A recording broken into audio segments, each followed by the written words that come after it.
Olá pessoal, sejam todos bem-vindos a mais uma aula do canal Gênios da Física. Hoje vamos falar sobre lei de Coulomb e o campo eletrostático. Esse conteúdo é direcionado àquelas pessoas, que estão interessadas em aprender um pouco mais sobre Física 3. Bem, você já se perguntou o que é a lei de Coulomb? Do que ela depende? Há alguma conexão entre essa lei e o campo eletrostático? O que é o campo eletrostático? Do que ele depende?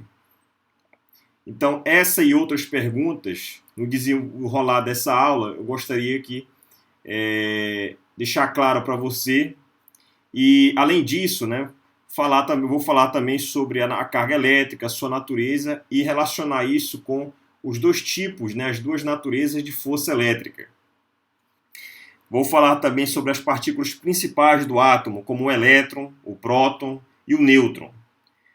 Falar também sobre alguns modelos atômicos que temos conhecimento hoje e, ao final, falarei sobre a molécula de água e relacionar isso com o seu momento de dipolo elétrico.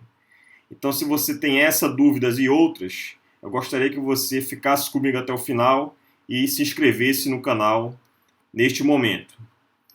Indo adiante, bem, a lei de Coulomb, pessoal, ela é uma lei vetorial, E essa lei, ela depende, Nós vemos aqui a equação, que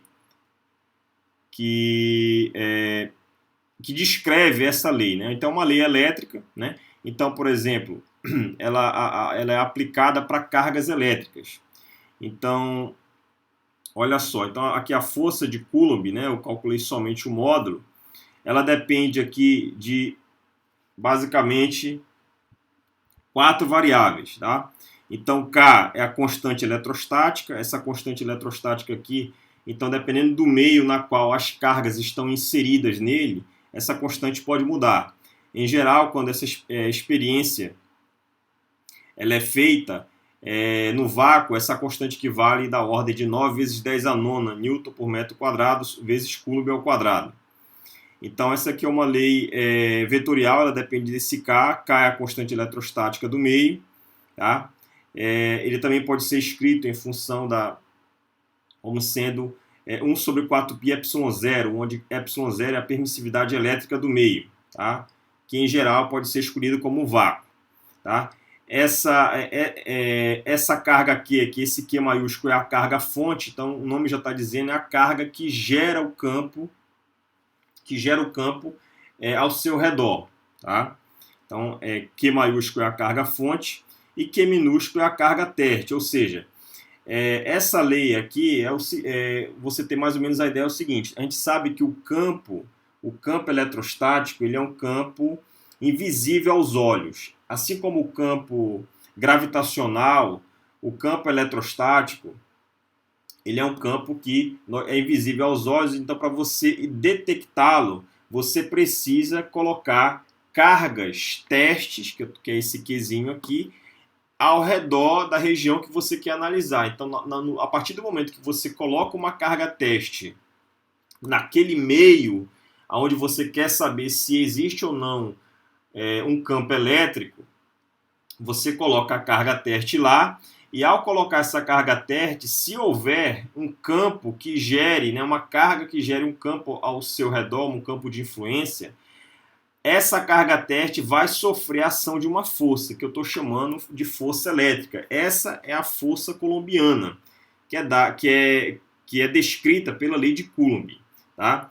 Então, essa carga teste aqui, ela serve para você, digamos assim, identificar se naquele local do espaço, existe ou não a presença de um campo, um caso elétrico. Tá? E quando eu falo de campo eletrostático, significa dizer que quando se um determinado corpo está eletrizado, seja por atrito, contato, indução, se ele tem uma carga líquida diferente de zero, a gente sabe que um corpo neutro ele tem a mesma quantidade de carga positiva e negativa. Então a carga líquida é zero. Mas se durante o processo de eletrização, seja por contato, atrito ou indução, se esse corpo ele tem uma carga líquida, então ele vai gerar um campo ao seu redor. E para você identificar se há um campo naquela região, você coloca próximo dele uma carga teste. E essa carga, se ela sofrer a ação de uma força, logo ela vai se mover, né? Ela vai se mover ou se aproximando dessa carga fonte ou se afastando dela. Então, nesse contexto que você pode dizer, por exemplo, né, que cargas de mesmo sinal, por exemplo, se a carga fonte e a carga teste tiverem a mesma natureza, ou seja, positiva e positiva, então o que vai acontecer é que a carga teste vai sofrer uma força de repulsão, né? Ou seja, ela vai se afastar da carga fonte. Se tiver cargas de sinais negativos também, né? Cargas de mesma natureza vão se repelir, né? Esse é um fato experimental. Então, se você for para a experiência, cargas de mesmo sinal, de mesma natureza, se repelem. Por outro lado, se você tiver cargas de sinais opostos, por exemplo, se a carga fonte estiver positiva e a outra negativa, a carga teste vai sofrer a ação de uma força atrativa, ou seja, ela vai se aproximar da carga fonte, né? Então é dessa forma que você identifica numa dada região se há presença ou não de campo eletrostático. E aí você pode, essa carga teste, ela vai sofrer a ação de uma força, ou seja, ela vai sofrer uma translação, ou se aproximando ou se afastando da carga fonte, tá? E aqui esse R é a distância entre as duas cargas. Então, a carga fonte e a carga teste, elas estão separadas por uma distância. Essa distância eu estou chamando de R, tá? Então, R é a distância entre as cargas. Então, perceba, é dessa forma que a lei de Coulomb ela consegue trabalhar, consegue te dar uma resposta em função, ela depende do meio na qual as cargas estão inseridas, da carga fonte, a carga que, digamos, que gera o campo de influência, a carga teste que vai sofrer a ação do campo, né, a ação da força, ora sofrendo translação, aproximando da carga fonte ou se afastando dela, e da distância entre as cargas, que é R, tá? É uma lei que depende do inverso do quadrado dessa distância, tá? Quando eu falo de campo eletrostático, eu estou me referindo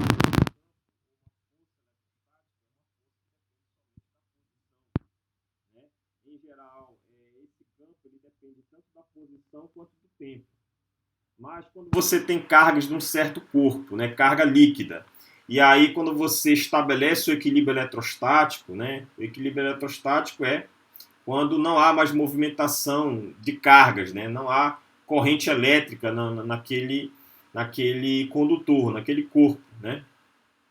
E aí quando nesse regime, né, as cargas todas estão em equilíbrio, se você tiver cargas num determinado corpo de mesma natureza, por exemplo, elas ficam todas na borda desse corpo, né, o ponto mais afastado umas das outras, né, porque se ela tem a mesma natureza, elas vão se repelir, então elas vão ocupar, se você tem uma esfera, por exemplo, uma esfera carregada, essa esfera ela vai ocupar a região no equilíbrio eletrostático, elas vão se distanciar o máximo que elas puderem uma das outras, porque se você tem carga de mesmo sinal, elas vão se repelir. Então, a distância, o máximo que elas podem ficar distante uma das outras é exatamente na superfície da esfera. Estou imaginando uma esfera totalmente sólida, condutora, feita do mesmo material. Então, é nessas condições, né, aconteceu o equilíbrio eletrostático. Né? Então, você tem ali as cargas todas elas estão pontos mais afastados, não há carga fluindo líquida, né, no corpo, e aí é nesse ponto que você pode fazer o estudo no caso do campo elétrico, tá? Você chamá-lo de campo eletrostático e força eletrostática, tá certo? Bem, vou passar aqui adiante, tá? Agora eu vou falar sobre o átomo de Bohr, né, e o alcance dessa força. Bem, pessoal, a gente sabe aqui que a lei de Coulomb, boa parte dos estudantes, né, vê esse conteúdo no ensino, né, E, bem, muitas das vezes não é discutido até que ponto esse tipo de lei ele é válido, né? Em que regime, até em que condição essa lei se aplica. Então, agora nesse slide eu vou deixar um pouco claro essa questão, tá? Então, digamos o seguinte, digamos que você tem aqui, a gente sabe que a força colombiana ou a força elétrica, ela pode ser esse mais ou menos, porque ela pode, se for mais, ela pode ser, no caso, repulsiva, e menos, ela é atrativa. Isso tudo vai depender do produto dessas cargas. Se essas cargas fonte e teste tiverem a mesma natureza, mais e mais, dá mais, ou seja, dá repulsão. Menos e menos, dá mais, também repulsão. E se tiver sinais contrários, mais e menos, ela vai dar mais com menos, num produto dá menos. Logo a força esse menos significa dizer que a força é atrativa. Tá? Então a força tem duas naturezas, como acabamos de ver no slide anterior. Então aqui eu tenho o modelo de Bohr. Tá? Então esse modelo de Bohr é um modelo semiclássico, né, digamos assim. Você tem um núcleo. O núcleo ele é formado por prótons e nêutrons. Tá? E, bem, o próton tem carga positiva, o nêutron tem carga nula, tá? E, bem, qual é o diâmetro, digamos, se você pegar, né, em torno desse núcleo, né, você tem a eletrosfera. Então, na aula passada eu falei que o átomo é um tremendo vazio, né? Então, se você imaginar, por exemplo, o átomo como o tamanho de um estádio do Maracanã, né? O centro do campo, né, se você colocar no centro do gramado uma formiga, essa formiga seria o núcleo, né, e o estádio inteiro seria, por exemplo, né, essa dimensão, né, mais externa do estádio seria a eletrosfera. Né? Então perceba que há um enorme vazio entre a primeira camada eletrônica, né, que estaria na borda externa do estádio, que seria aqui, por exemplo, essa camada com essa linha, nessa primeira camada do átomo, e lá no centro estaria a formiga, no centro do gramado. Então tem um tremendo vazio entre o núcleo e a eletrosfera. Esse espaço aqui é extremamente vazio, né, grande aqui em relação ao volume do átomo. Tá? Então, quando eu falo que esse é um modelo semiclássico, porque eu estou dizendo que as partículas são bolinhas, né? Então, a gente sabe que as partículas elas têm no caráter da mecânica quântica, elas podem ser ondas, né? Uma função de onda. E o elétron também é uma bolinha aqui, ele está localizado. Então, a questão do princípio da incerteza de Heisenberg, né? Não está sendo utilizada aqui, né? Então, o princípio de incerteza de Heisenberg é para dizer que existe um limite na qual que você enxerga, né, as partículas, né? E aqui não estou aplicando esse tipo de conceito, tá? Então, as partículas estão todas localizadas, né? Elas são petecas, esferas, né, circundando, né, trajetórias aqui perfeitamente deterministas, né, de acordo com a figura. Então, isso é uma ilustração que, apesar de ser simples, mas que não representa muito a realidade. Tá? É por isso que eu estou pegando aqui o modelo do átomo de Bohr, porque ele é um modelo que tem esse caráter, um caráter semiclássico. Tá? Então, as partículas elementares são partículas, né, bolinhas, massas, né, localizadas no espaço, e suas trajetórias, no caso dos elétrons, né, são trajetórias perfeitamente deterministas. Né? Você pode aplicar as leis de Newton e determinar o seu passado e o seu futuro, né, o que aconteceu. Pois bem, a gente sabe que para chegar a esse modelo atômico que eu estou apresentando de Bohr aqui, houve toda uma evolução histórica falando dos modelos atômicos, desde o modelo atômico, por exemplo, de Dalton, né? E aí depois vem Thomson com o pudim de passas, depois veio o de Rutherford, até chegar no modelo de Bohr, né? Então, toda essa descrição, né, histórica, né, não está sendo discutida aqui, mas houve, né, e ocorreu. Então, você tem o modelo de Dalton como sendo um modelo de caroço, né, um caroço indivisível, né? e aí depois, com o passar dos anos, você percebeu que esse modelo precisava ser corrigido, né? E aí esse tipo de modelo ele foi sendo aprimorizado, então depois veio o modelo de compassas, que Thompson disse que é o seguinte, olha, o átomo ele é divisível, né, e você tem uma parte positiva, né, e as passas, né, se você imaginar isso como sendo um bolo esférico, né, você imaginaria as passas como sendo a carga negativa, que ele chamou lá na frente, ele vai chamar de elétron, e existe a parte positiva, né, desse átomo. E ele, como um todo, é neutro. Bem, e aí depois houve a experiência de Rutherford para tentar comprovar, digamos assim, se esse modelo de Thomson era plausível, né, na prática. E aí observou-se, né, quando ele fez as experiências lá com a fina folha de ouro, né, ele incidiu na fina folha de ouro partículas alfa, né, que tem cargas a priori positivas. Então, ele, através de um processo chamado de espalhamento, ele tentou, digamos assim, inferir, né, o que se o modelo de Thomson ele era satisfatório com a experiência. Então, quando ele fez a experiência, ele concluiu o seguinte, que o átomo é um tremendo vazio, né? A sua maior massa está concentrada no núcleo, e esse núcleo tem carga positiva, e em torno desse núcleo você tem os elétrons, né, que formam a eletrosfera. E aí o Bohr, que foi um aluno de doutorado do Rutherford, fez a sua tese, né, e concluiu algumas informações sobre o átomo de hidrogênio relevante, né, e é esse modelo que eu estou apresentando aqui. Então perceba o seguinte, se você for olhar o que mantém, por exemplo, o núcleo coeso, né? Você tem cargas aqui positivas, elas deveriam se repelir. Então, existe a força elétrica entre eles, né?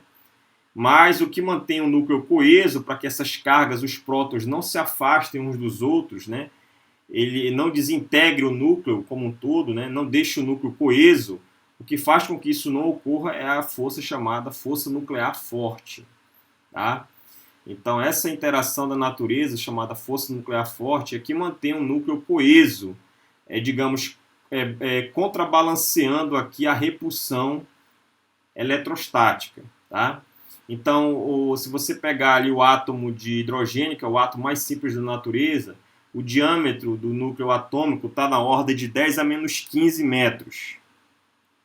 Esse é o diâmetro digamos assim, o diâmetro do núcleo atômico do hidrogênio, em torno de 10 a menos 15 metros. E aí, se você for pegar aqui a primeira camada eletrônica, né, para o átomo de hidrogênio, que é o átomo mais simples, né, que só tem um próton e um elétron, então esse diâmetro aqui do primeiro elétron aqui lá do átomo de hidrogênio, ele está na ordem de 10 a menos 10 metros, ou seja, um angstrom. Então, um angstrom é o diâmetro da eletrosfera do átomo de hidrogênio, que é o átomo mais simples da natureza, em torno de um angstrom, 10 a menos 10 metros. E menor ainda do que esse valor está o seu núcleo, em torno ali de 10 a menos 15. Tá? Então, perceba, para Bohr, quando ele fez os seus estudos aqui sobre o átomo de hidrogênio, ele considerou aqui, né, a força centrípeta que mantém esse elétron preso ao núcleo, ele considerou uma força do tipo força coulombiana. Então, ele está levando em conta aqui a interação da força elétrica da ordem aqui, no mínimo aqui da ordem de 10 a menos 10 metros. Então, nesse regime, nessa dimensão, nessa escala, ele utilizou o Bohr em torno aqui uma distância entre a carga positiva, que é o próton, e a negativa, que é o elétron, uma distância aí em torno de 10 a menos 10 metros. E fez os seus estudos semiclássicos, né? Calculou o momento angular, né? Fez uma quantização, chamada primeira quantização, uma quantização, né, uma quantização bastante simples, né, comparado com o que nós conhecemos hoje. e aí teve conclusões sobre, postulou algumas coisas, né, como sendo os elétrons, né, orbitam aqui estados estacionários, tem os estados excitados, tem os níveis de energia e tudo mais. Então aqui, nesse regime, o Boyle utilizou aqui em torno aqui de 10 a menos 10 metros, aplicou a força colombiana e obteve alguns resultados interessantes. Mas nós sabemos que nesse regime aí, já do primeiro elétron, aqui na primeira do átomo de hidrogênio, em torno de 10 a menos 10 metros, esse modelo de Boyle foi corrigido, né? Então veio depois o modelo de de Broglie, modelo de Schrödinger, para poder descrever de forma mais clara e até hoje, né, onde se sabe correta, do átomo, né, esses modelos passaram a ser corrigidos. Então, o tratamento da mecânica quântica veio para dar o suporte, digamos assim, para você descrever de maneira completa esse tipo de interação da natureza, né, forças, na verdade, não entender, descrever de maneira mais clara, né, o movimento dos elétrons, né, em torno do átomo. E aí tem que estudar um pouco de função de onda e densidade de probabilidade, uma série de outras questões. Tá? Então, veja que nesse regime, quando Bohr utilizou lá no átomo de hidrogênio, ele, no primeiro momento, serviu bastante, mas ao longo do tempo ele foi corrigido. Então, esse regime que as pessoas pensam em que a força de Coulomb ela é uma força que está atuando, né, que o seu regime de validade, né, o alcance dessa força, o regime de validade está na ordem do diâmetro da eletrosfera do átomo de hidrogênio, 10 a menos 10, não é mais aceito. Tá? Então, a lei de Coulomb ela é válida para nossas situações normais, convencionais, quando você tem, por exemplo, corpos muito grandes, você tem papel, você tem caneta, você tem panela, você tem o para-raio. Então, você nessa visão macroscópica, nesse regime, quando você vai estudar a interação elétrica entre cargas, é que a lei de Coulomb ela é aplicável, ela é válida. A partir do momento que você mergulha, né, para uma escala cada vez menor, né, que é a escala atômica, por exemplo, aqui no primeiro elétron aqui da primeira camada eletrônica, essa lei de Coulomb já não vale mais, ela precisa ser corrigida. Tá? E, bem, então voltando aqui, só para você ter uma comparação, eu peguei, por exemplo, a força de Casimir, né, que é uma força de origem quântica, né, uma força de origem quântica que ela depende das condições de contorno que você tem no problema, depende no meio na qual você faz a experiência e de outras variáveis. Então, se você calcular a força de Casimir aqui, por exemplo, com um campo eletromagnético, que são placas paralelas, né, no vácuo, condutoras, mas não há carga líquida nela, né? No vácuo, temperatura, não há temperatura nenhuma, né? Se você fizer essa experiência, né, você vai concluir que esse campo eletromagnético, ele, além dessas constantes aqui, né, H é a constante, H cortada é a constante de Planck, né, sobre 2π, C é a velocidade da luz, π é a constante da matemática, S é a área entre as placas, tá? Ela vai depender aqui por esse fator de 240 R a quarta, mas o nosso R é a distância, tá? Entre as placas. Então aqui você tem esse R aqui é a distância entre as cargas, por exemplo, mais e menos. Esse R aqui é a distância entre as placas. Então, se você for olhar o regime de validade dessa força de Casimir, né, para placas paralelas, você vai ver que é em torno ali de 10 a 1000 vezes maior do que o núcleo ali do átomo, né? Do átomo ali, no átomo mais simples, no caso o átomo de hidrogênio. Então o átomo de hidrogênio tem em torno de 10 a menos 15, de 10 vezes a 1000 vezes maior. Então a força de Casimir, que já descreve muitos comportamentos interessantes na escala atômica, ela está nesse regime aí, nesse regime de validade, nesse domínio, nesse alcance, digamos assim, da natureza. Então, de 10 a 1000 vezes maior do que esse diâmetro nuclear, né, do núcleo do átomo, você tem o regime de validade ali da força de Casimir. Então, perceba que quando o Bohr utilizou esse resultado já no primeiro momento lá, quando ele foi fazer o estudo do átomo de hidrogênio, esse modelo ele precisou, né? Nós concluímos ao longo da história que ele precisou ser corrigido. Então a força de Casimir é um exemplo muito claro disso, de que essa lei nesse regime já perde a validade, tá? Então se você quiser comparar aqui, olha, fazer uma aproximação, você pode pegar esse 240, escrever elevado à quarta, né? E esse R também, né? Então você pode escrever todo esse termo aqui, 4R ao quadrado, dá 16 ao quadrado, 16 ao quadrado, dá 256, quase 240. E R ao quadrado, dá R à quarta. Então perceba que está aqui esse R aqui de Coulomb, o raio de Coulomb ao quadrado, e o raio de Casimir aqui é 4R ao quadrado, né? Você pode comparar o raio de Coulomb com o raio de Casimir, que o alcance dessa força, né, é totalmente diferente, né? E a descrição correta está aqui, né? A presença do H cortado nos diz que é uma força de natureza quântica, tá? Aquecimento significa dizer que essa força de Casimir, placas paralelas, ela é uma força do tipo atrativa, tá? Bem, indo adiante, agora falando mais sobre a força eletrostática, você tem aqui, né, eu coloquei duas cargas, né?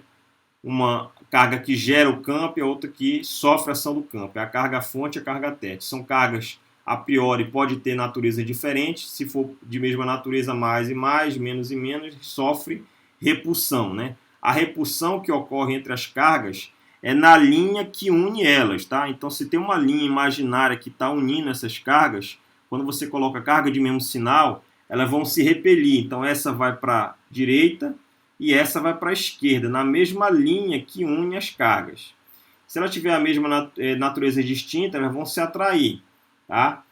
Então, essa atração satisfaz a lei de Newton, tá? De ação e reação, a causalidade, tem mesmo modo, mesma direção, sentidos contrários, tá?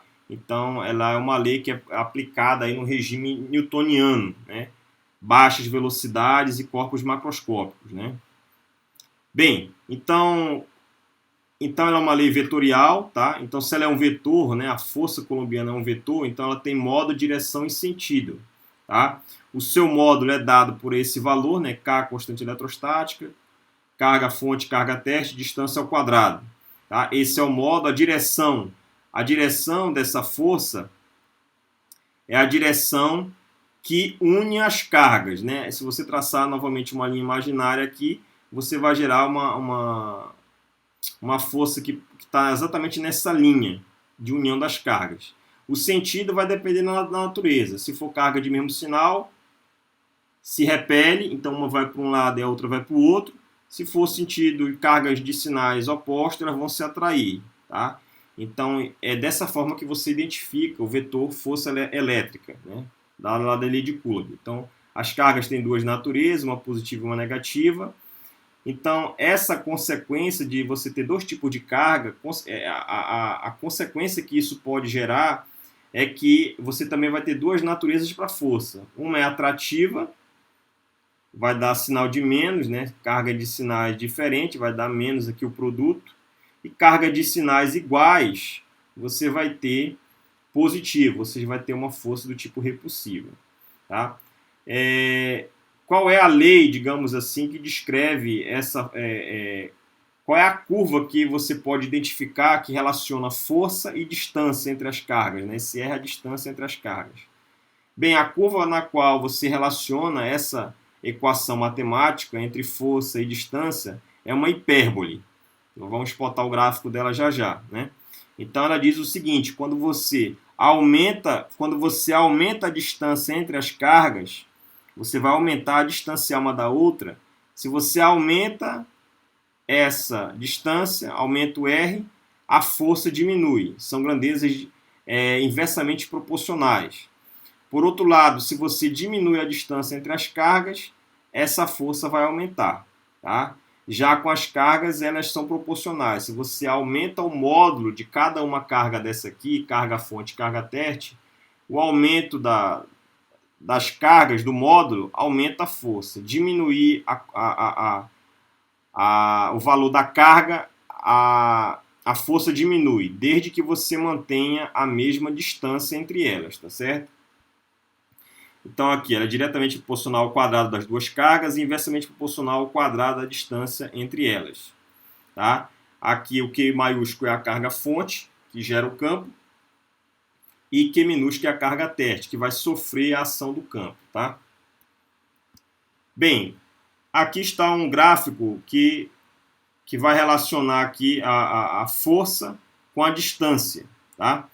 Então perceba o seguinte, né? Então eu plotei aqui 4 gráficos, tá? O eixo vertical é a força, o eixo horizontal é a distância, tá? Então essas 4 curvas aqui, preto e vermelho, sólido e tracejado, essas 4 curvas são chamadas de hipérbole, tá? Então vamos pegar aqui a força vermelha sólida, essa primeira aqui, ó.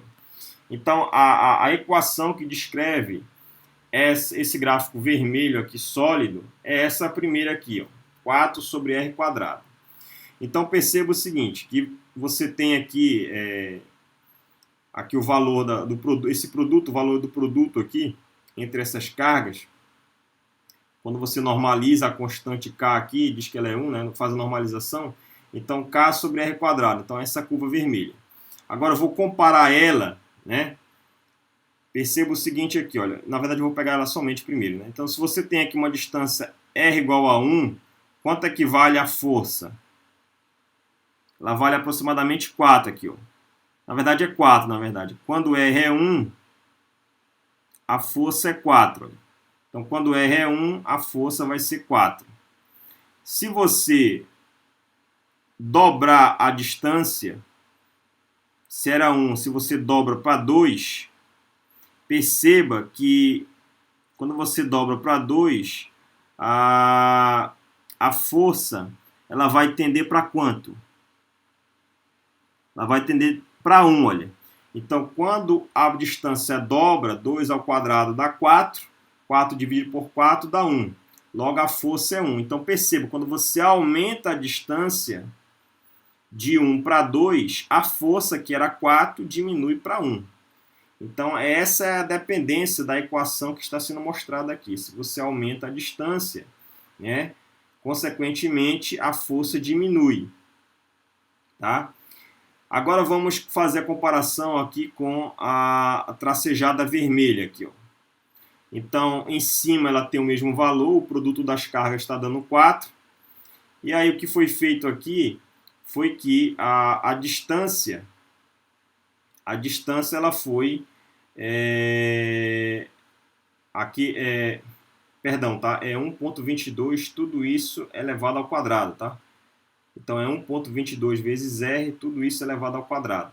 Então você aumentou um pouco, aqui era 1R, aqui eu coloquei 1,22R, ou seja, um pouco maior. Então eu aumentei um pouco a distância, então se você pegar aqui, ó, 1, na verdade pega o 2 aqui, ó. Se você pegar o 2 para a curva aqui em vermelho, a força vai dar 1. Mas como eu aumentei a distância de R, eu aumentei de 1R para 1,22R, ou seja, você aumentou a distância, quando você faz isso, para a curva vermelha, para R igual a 2, né, você vê que a força é 1. Mas quando você coloca um fator de aumento de distância aqui na lei de força, quando você aumenta a força, consequentemente, quando aumenta a distância, a força diminui, olha. Então aqui ela estava dando 1, aqui na linha tracejada ela vai dar menor do que 1. Então ela está diminuindo, né? Se você pegar um outro exemplo aqui, olha, quando R é 1 para vermelha, ela vale 4. Mas quando R é igual a 1 para tracejada, ela não é 4. Ela vai ser um pouco maior do que 2, olha. Entre 2 e 3, 2,5, por exemplo. Então, quando você... Aqui, porque eu aumentei a distância. Tá? Aumentei a distância, a força ela vai diminuir. Tá certo? Quando você compara aqui a curva de cima com a de baixo. Mesma coisa se você pegar a preta sólida. A preta sólida é normalizada aqui 1 sobre R quadrado. Então, se você pegar aqui e comparar, se você... Aqui também está errado, tá? É 2R elevado ao quadrado. Se você dobra a distância, né? Se você dobra a distância aqui da preta em relação à vermelha, aqui, ó, dessa em relação a essa, quando você dobra a distância, o que vai acontecer é que a força ela vai diminuir. Então, se você pegar aqui, olha, para R igual a 1 para a preta, vale 1 aqui a força. Mas para R igual a 1 para a tracejada, vale menor que meio. Menor que 1, né? Então, de fato, quando você dobra a distância, né, a força ela tende a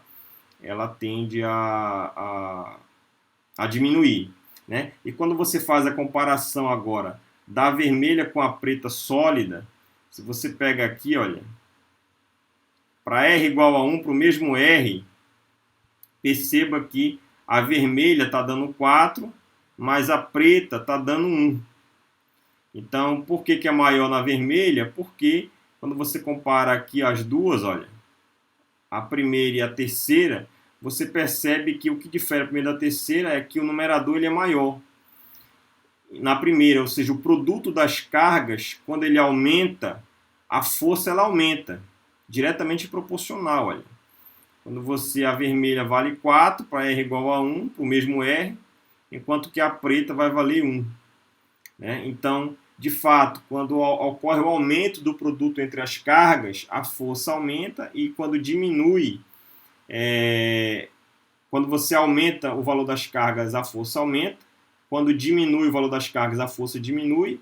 Quando aumenta a distância, a força diminui. E quando diminui a distância, a força aumenta. Então, são grandezas diretamente proporcionais, né, o numerador, e embaixo, né, a distância é inversamente proporcional, né? Então, quando um aumenta, o outro diminui. Então, esse é o comportamento da curva da hipérbole da lei de Coulomb, da força em função da distância. Bem, e o campo elétrico, né? Como é que você relaciona o campo elétrico com a força coulombiana? Bem, você vai fazer a relação que é a seguinte, né? Então, se você pegar a força de Coulomb, F, e dividir o módulo, dividir pela carga teste, se você faz isso, você obtém o módulo do campo elétrico. Então, o campo elétrico ele depende também da constante eletrostática, somente da carga fonte, não depende da carga teste, porque quando você divide, você cancela a carga que está teste aqui na força de Coulomb. Com essa carga, a divisão vai dar 1, só sobra a carga fonte. E R é a distância entre as cargas. Então, toda a discussão que foi feita aqui para a força, tirando a carga teste, vale para o campo elétrico. Vai o módulo, direção, sentido, tá certo? Então, nesse contexto aqui, o que vale ser colocado nesse ponto é que como o campo depende somente da carga que gera ele, né, que no caso estou chamando de carga fonte, daqui vem a natureza, pessoal, nós conhecemos, existe na natureza, por exemplo, monopolo elétrico. O que é o monopolo elétrico? É a presença de uma única carga numa região do espaço. Então, uma única carga presente na região do espaço, né, o único corpo presente com uma determinada carga, a gente chama aquilo de monopolo elétrico. Se há dois corpos carregados, a gente chama de dipolo. Dipolo elétrico, né? Se ele tem a mesma, se ele tiver valores diferentes, tá? Simétricos com o mesmo módulo, né? Chama de dipolo. Se você tem duas cargas positivas e duas negativas, uma configuração formando uma espécie de vértice de um quadrado, a gente chama isso de quadrupolo, e assim por diante. Então, a rigor, você consegue, se você pegar um corpo macroscópico genérico, e se você for fazer o estudo do campo elétrico dele, você pode fazer o estudo, né, o pessoal da graduação, no sentido de que aquele campo elétrico daquele corpo genérico, ele vai ser uma, digamos assim, ele vai ser uma combinação linear, né, ele vai ser uma série, ele vai ser uma expansão multipolar, né, de campos de monopolo, dipolo, quadrupolo, octopolo e assim por diante. Você vai colecionando, você vai corrigindo vai corrigir naquele campo genérico como sendo uma expansão multipolar de configurações de cargas, de uma carga, duas cargas, 4 cargas, 8 cargas, 12 cargas e assim por diante. Tá? Então, é dessa forma que você consegue de campos mais complicados através dessa expansão do campo elétrico aqui para cada configuração de cargas que foi colocada aqui para vocês. Uma carga, 2, 4, 8, 12 e assim por diante. Bem, quando se fala de campo elétrico, qual é o campo elétrico como exemplo de campo elétrico conhecido na natureza? Bem, é a molécula de água, né? Então, a molécula de água, pessoal, né, ela é uma molécula, né, com 3 átomos, né, 2 átomos de hidrogênio, né, e 1 de oxigênio. Então, eles são íons, e esses íons você vai fazer aqui a ligação química, né, através das pontes de hidrogênio. Então, a molécula de água como um todo, ela é neutra, mas existe uma separação de cargas. Em cima você tem carga, que a priori, aqui tá errado o sinal, tá? Aqui não é menos, aqui é mais, tá? Mais, aqui é menos. Então, em cima você vai ter cargas positivas e abaixo tem carga negativa. Então, em cima são os hidrogênios e embaixo é o oxigênio. Então, essa separação de cargas, onde a soma total delas dá zero, neutra, essa configuração de cargas recebe o nome de dipolo elétrico. Então, no caso da molécula de água, existe 2 polos. A molécula existe 2 polos. Para cima, ela tem um polo positivo e para baixo ela tem um polo negativo. Então, essa separação de cargas de mesma magnitude, né? Tipo, se aqui, por exemplo, for um coulomb, aqui embaixo também é um coulomb. Só que aqui em cima é mais, aqui embaixo é menos.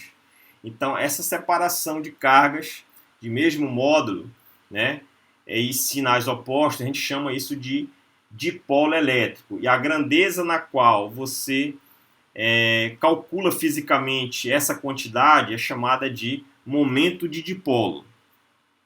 Então, o ângulo de inclinação aqui da molécula de água entre os centros, né, se você imaginar os átomos, né, de oxigênio e hidrogênio como sendo esferas, o centro da esfera aqui e o centro do hidrogênio, ele tem uma distância entre eles, e esse ângulo que une esses centros, tanto à direita quanto à esquerda, esse ângulo, ele tem um ângulo de 105 graus, tá? Então, além da configuração de monopolo elétrico, né? Então, o monopolo elétrico é uma carga que irradia, né, campos radiais aqui. Então, você também tem a configuração de dipolo, que é a separação entre cargas, aqui para cima mais e para baixo menos. Então, se você calcular aqui a força resultante colombiana, quando você aplica um campo elétrico, então se você pegar, por exemplo, o forno de micro-ondas, você pega um alimento que a priori tem água e você coloca ele dentro do forno de micro-ondas. Lá dentro do forno de micro-ondas, quando você liga ele, vai aparecer um campo elétrico externo à molécula de água. Imagine a molécula de água como sendo o teu alimento, né? O alimento, em geral, que você quer cozinhar, aquecer, em geral ele contém na sua estrutura água. E aí, se ele tem água, quando você aplica o campo elétrico, o que vai acontecer com esse dipolo elétrico? Esse P é uma grandeza vetorial que representa o momento de dipolo. E o campo elétrico é um campo vetorial. Então, como é que vai ser a interação desse momento de dipolo com esse campo elétrico externo? Tá? Então, perceba só. Se você calcular a força resultante elétrica em cada pedaço do momento de dipolo, né? Então, o momento de dipolo foi representado por um vetor P, em cima ele vai ter sinal de mais, embaixo vai ter sinal de menos. Então, como a força resultante, um vai atrair, o outro vai repelir, a força resultante na molécula de água, ela é nula. Tá? Então, ela tem força nula, então não vai a priori gerar translação. Então, a molécula de água não vai transladar no teu material, né? Que você vai aquecer dentro do forno de micro-ondas. Ela vai ficar a priori na média parada ali, né? Então a força resultante é nula, né? vai formar um binário, né? A força é nula. Se você calcular a energia potencial elétrica do momento de dipolo dentro do forno de micro-ondas, né? Então, você tem um campo externo e aí você tem um momento de dipolo lá no teu alimento, né? E aí o que vai acontecer? Essa energia potencial elétrica que vai ser armazenada lá na estrutura, ela é dada por o momento de dipolo P produto escalar com o campo externo, que é o campo aplicado pelo forno de micro-ondas. E o torque resultante ele vai ser o produto vetorial entre o momento de dipolo e o campo externo. Tá? Então perceba que não há força resultante, mas há torque, ou seja, a molécula vai tentar girar. O torque é o giro. Então a molécula de água vai tentar girar quando você aplica o campo elétrico dentro do forno de micro-ondas. Então é dessa forma, essa tentativa de girar na sua estrutura, né, lá atômica, né, o dipolo elétrico dentro do alimento, a esse giro vai gerar, digamos, colisões na estrutura interna do teu alimento. E essa possível rotação da molécula vai gerar calor, né? Esse atrito, esse choque vai gerar calor e dessa forma que ele vai cozinhar o alimento, tá? E o momento de dipolo ele é dado como sendo produto, né? O módulo de uma das cargas pode ser a carga de cima, que é Q, ou a carga de baixo, que é menos Q. Você calcula o módulo multiplicado pelo L. O L é o comprimento, é essa distância entre o centro aqui do átomo de oxigênio e de hidrogênio. Então é dessa forma que você calcula o momento de dipolo. Tá? Então o dipolo elétrico está presente nas estruturas alimentares, né, como a que tem a água lá, por exemplo. Né? E aí você pode cozinhar esse alimento no forno de micro-ondas porque tem um campo elétrico externo e quando você faz o produto vetorial desse P com esse E, ou produto escalar, né? Então, o produto vetorial dá o torque e o produto escalar vai dar a energia potencial elétrica armazenada do teu sistema. Pois bem, então dessa forma, pessoal, eu vou fazer um breve resumo e a perspectiva do que nós vamos ver aqui, tá? Então, futuramente nós vamos fazer uma aula sobre energia potencial elétrica, né? Falar das superfícies equipotenciais, né? Você percebe aqui uma estrutura que tem duas cargas, né? De naturezas, duas cargas aqui de naturezas diferentes, tá? Mas que não tem o mesmo módulo. Então você gera essas linhas são chamadas de superfícies ou linhas equipotenciais. É onde a energia do teu sistema é igual em qualquer lugar. Então a energia nesse ponto aqui é idêntica a esse, a esse, a esse. Então esse aqui são linhas de energia, né? Então são linhas de energia onde há o equilíbrio eletrostático, onde a energia é a mesma em qualquer ponto, tá? E perpendicularmente a essas linhas, você tem as linhas de campo elétrico, tá? Então esse vai ser o tema da próxima aula, sobre potencial, energia elétrica e linhas de campo. Bem, então o resumo da aula de hoje foi o seguinte: nós vimos as leis vetoriais da força e do campo eletrostático, suas características e curvas, falamos sobre o átomo, os principais modelos atômicos vigentes, né? Hoje o modelo atual que nós utilizamos para descrever de maneira completa o átomo é o modelo de Schrödinger, né? Que usa a função de onda, densidade de probabilidade, princípio da incerteza de Heisenberg e dentre outros. Tá?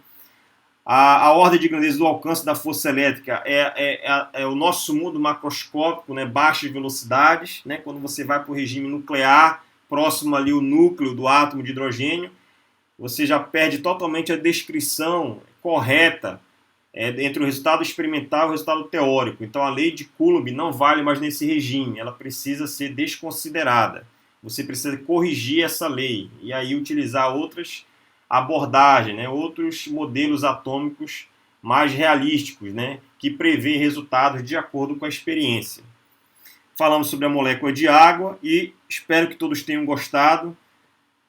Até mais e bons estudos!